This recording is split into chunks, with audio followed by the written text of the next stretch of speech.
Good morning students. आज का हमारा टॉपिक है मॉलिक्यूलर ऑर्बिटल थ्योरी। इसमें सबसे पहले हम देखते हैं कि सहसंयोजक बंध का अणुकक्षक सिद्धांत। सहसंयोजक बंध का दूसरा महत्वपूर्ण आधुनिक सिद्धांत जो है वो मॉलिक्यूलर ऑर्बिटल थ्योरी के नाम से जाना जाता है। ठीक है, लगभग उस काल में जब हाइटलर एवं लंदन द्वारा संयोजकता बंध सिद्धांत को विकसित किया जा रहा था, तब बर्राउ ने सहसंयोजक बंध की व्याख्या हाइड्रोजन प्लस आयन के लिए वैकल्पिक विधि प्रस्तावित की।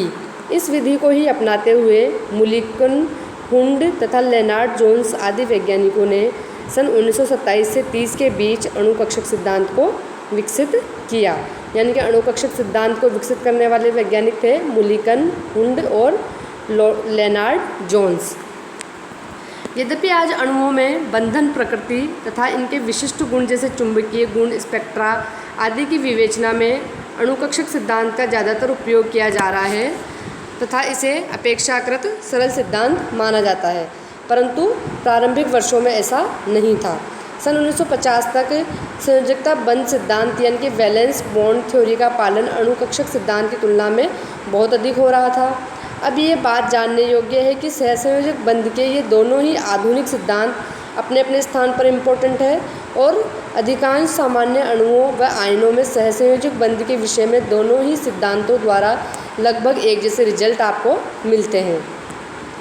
वैलेंस बॉन्ड थ्योरी तथा मॉलिक्यूलर ऑर्बिटल थ्योरी में बेसिक डिफरेंस क्या है कि संयोजकता बंध सिद्धांत के अनुसार अणु या आयन में उपस्थित परमाणु रासायनिक बंधन के पश्चात भी अपनी पहचान को बनाए हुए रखते हैं। ठीक है, यानी कि संयोजकता बंध सिद्धांत क्या कहता है कि अणु या आयन में उपस्थित जो परमाणु है वो केमिकल बॉन्ड बनाने के बाद भी अपनी पहचान को बनाए हुए रखते हैं, अपनी आइडेंटिटी को मेंटेन रखते हैं।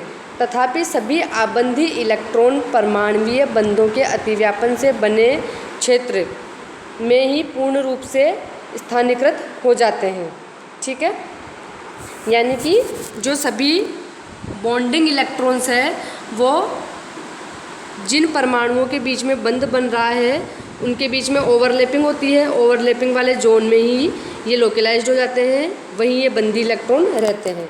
जबकि अणुकक्षक सिद्धांत क्या कहता है कि एक स्थायी अणु या आयन में इसके सभी परमाणुओं की नाभियाँ एक निश्चित साम्य दूरी पर उपस्थित होती है। ठीक है, यानी कि अणुकक्षक सिद्धांत कहता है कि कोई भी स्थायी अणु है या आयन है तो इसके जो सभी परमाणुओं में की जो नाभिक है उन नाभिकों के बीच में कोई निश्चित दूरी बनी हुई रहती है, जिसे हम बोलते हैं इक्विलिब्रियम डिस्टेंस। इस अवस्था में दो या अधिक परमाणुवीय कक्षक एक साथ अतिव्यापन कर नए प्रकार के कक्षक बनाता है, जिन्हें अपन कहते हैं आणविक कक्षक। तो परमाणु कक्षक में उपस्थित इलेक्ट्रॉन के अनुरूप ही अणु कक्षक में उपस्थित इलेक्ट्रॉन की नाभिकों के साथ संबंध की व्याख्या भी उचित तरंग फलन द्वारा की जाती है। ठीक है, तो देखो इस विषय में निम्न बिंदुओं की जानकारी बहुत इंपॉर्टेंट है। पहला बिंदु है, जिस प्रकार परमाणुवीय कक्षकों के इलेक्ट्रॉन एक ही नाभिक से प्रभावित होते हैं, एक ही नाभिक से आकर्षित होते हैं या हम कह सकते हैं संबंधित होते हैं, उसी प्रकार अणु कक्षकों में जो इलेक्ट्रॉन उपस्थित होते हैं वो सभी नाभिकों से प्रभावित या आकर्षित होते हैं।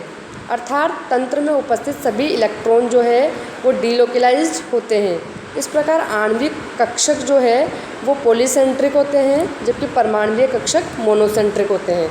यानी कि परमाणुवीय कक्षक में जो इलेक्ट्रॉन उपस्थित होता है वो उस परमाणु के नाभिक से ही आकर्षित होता है या संबंधित होता है, लेकिन जो अणु कक्षक में उपस्थित इलेक्ट्रॉन है वो उस अणु में या उस आयन में मौजूद जितने भी परमाणु होते हैं उन सभी से आकर्षित होता है। ठीक है, दूसरा है आपके परमाणुवीय कक्षकों के समान ही आणविक कक्षकों में उपस्थित प्रत्येक इलेक्ट्रॉन को एक तरंग फलन साई के द्वारा निरूपित किया जाता है तथा यह जो तरंग फलन है, वेव फंक्शन है, वो आणविक कक्षकों को भी प्रकट करता है तथा प्रत्येक साई को परिभाषित करने के लिए निश्चित क्वांटम संख्याएं होती है, जिनसे कि इनकी ऊर्जा तथा आकृति आदि के विषय में जानकारी प्राप्त होती है। परमाणुवीय कक्षक के समान ही एक अणु कक्षक को इसके साई तथा साई स्क्वायर यानी कि इलेक्ट्रॉन प्रति इकाई आयतन या आवेश अभ्र का घनत्व के कॉन्टूर डायग्राम द्वारा प्रदर्शित किया जाता है। ठीक है, यानी कि जो परमाणुीय कक्षक के कैरेक्टरिस्टिक्स है ठीक उसी प्रकार से अणु कक्षकों के हैं। चौथा कैरेक्टरिस्टिक क्या है कि एक अणु के प्रत्येक आणविक तरंग फलन की निश्चित ऊर्जा होती है तथा अणु की कुल ऊर्जा का मान जो कि हम देखते हैं श्रोडिंजर समीकरण के हल से हमें प्राप्त होता है, उसके आणविक कक्षकों में उपस्थित सभी इलेक्ट्रॉनों की ऊर्जाओं के योग में से इलेक्ट्रॉन इंटरेक्शन की ऊर्जा को घटाकर प्राप्त किया जा सकता है। ठीक है, अब है आपके पांचवा, यानी कि परमाणुीय कक्षकों के समान ही आणविक कक्षकों में भी इलेक्ट्रॉन जो है आफबो प्रिंसिपल के अकॉर्डिंग भरे जाते हैं, अर्थात पॉली अपवर्जन सिद्धांत तथा हुंड के मैक्सिमम मल्टीप्लिसिटी रूल की पालना होती है। ठीक है, अब है आपके श्रोडिंजर तरंग समीकरण में किसी आणविक या आयनिक तंत्र के तरंग फलन को हल करने पर तंत्र के आणविक कक्षकों को प्राप्त किया जा सकता है। ठीक है, जैसे श्रोडिंजर तरंग समीकरण में किसी परमाणविक तंत्र के तरंग फलन को हल करने पर उस तंत्र के परमाणविक कक्षकों को प्राप्त किया जा सकता है, ठीक उसी प्रकार यदि श्रोडिंजर तरंग समीकरण को आप किसी अणु या आयनिक सिस्टम के लिए तरंग फलन को हल करोगे तो उस सिस्टम के आपको एटॉमिक ऑर्बिटल्स को कैलकुलेट कर सकते हो। केवल एक इलेक्ट्रॉन वाले तंत्र जैसे कि हाइड्रोजन अणु आयन H2+ के लिए तरंग फलन का सही मान ज्ञात किया जा सकता है।